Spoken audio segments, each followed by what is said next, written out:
Hi everyone, thanks for tuning in this week. For those of you that are new to my channel, I'm Melody from Learning in Progress, and every Tuesday I share a quick teacher tidbit. Now, I don't know about you, but for me, back to school always brings a sense of hope. And this year in particular, I'm really looking forward to the upcoming school year.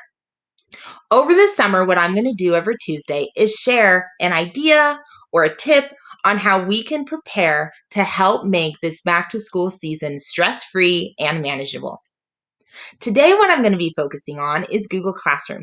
And those of you who first started using Google Classroom because we were distance learning, I have news for you. It is useful in the classroom as well. So I'm going to walk you through how to set up your Google Classroom before the school year starts. So here I am in my Google Classroom, and you can see there are no classes here. That's because at the end of every school year, I actually archive them to give myself a fresh start. So I'm going to go ahead and click on this plus, create class. And for the purposes of this video, I'm just going to call it sample class. Now, if you teach middle school or if you only teach one subject for your grade level, you can go ahead and fill out the rest of the information. For my purposes, I'm actually just going to leave it blank. So here I am in my sample class on Google Classroom. Now, I'm not going to get too deep into this right now, but I highly recommend that you either select a theme or upload a photo to help your Google Classroom have a bit of personality. Now, what I like to do is I actually create a digital classroom banner that matches my actual classroom decor, and I'll use that in my Google Classroom. Now, like I said, I'm not going to get too deep into that concept for the purposes of this video. But later this summer, I'll make sure to record a how-to so that you get some ideas on how you can add some customization or personality to your Google Classroom. So what I'm going to do here is I'm going to create topics. Now, if you're new to Google Classroom, I highly recommend that you create topics to help you stay organized, and more importantly, it helps your students stay organized. So what ends up happening sometimes is as teachers, we post announcements and assignments and different materials for our students, and they all end up kind of jumbled in the classroom stream. This makes it really difficult to find anything later on in the school year. To combat that, we need to make sure that we're creating topics. So I'm going to go ahead and create my first topic. Now, you of course can make this work for you.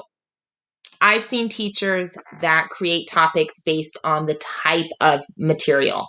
So they create topics for assignments or quizzes, announcements.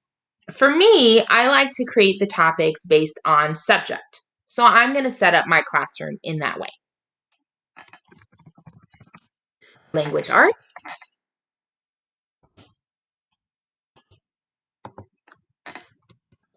math,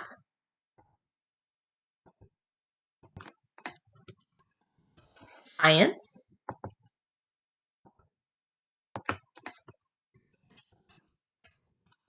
social studies. And I'm actually going to add one that's just for important information. So things like a homework schedule or weekly newsletters, any kind of communication that you know your students are going to need to access multiple times in the school year.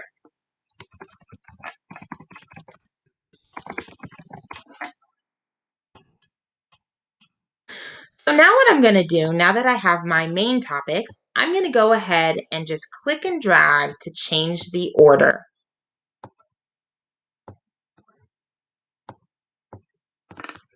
Now I'm going to add one more topic, and this of course is completely optional, but for me, I really like to have classroom jobs.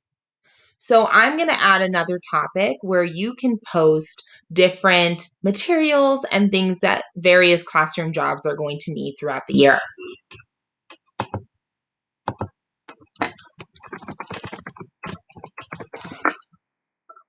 Now, if you're looking for some ideas on classroom jobs, especially ones that incorporate virtual classroom jobs, I actually do have a resource in my store that you may find useful. So this is the Learning in Progress store, and I'm going to go ahead and show you where to find classroom jobs. All right, so what I recommend going to first is back to school. Now, as we get closer to the back to school season, I will actually put this custom category at the very top of the list just for easy access. So, what I have here is anything that you'll need for classroom setup or organization as you get ready for the new school year. And I also have some bundles that I think you would find really useful to have at the start of the school year so you don't have to worry about it the rest of the year. So one of the items here is classroom jobs, and here it is. So if you're looking for some virtual ideas or just a way to get your students more involved, teach them some independence and responsibility, I highly recommend taking a look at this resource.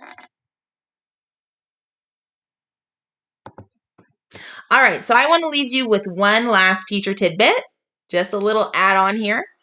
As you're creating your Google Classroom, I absolutely recommend that you make 3 for all 3 trimesters. So use the same topics for trimester 1, trimester 2, trimester 3. So you'll have 3 Google Classrooms, but you'll only share the link for one classroom at a time with your students.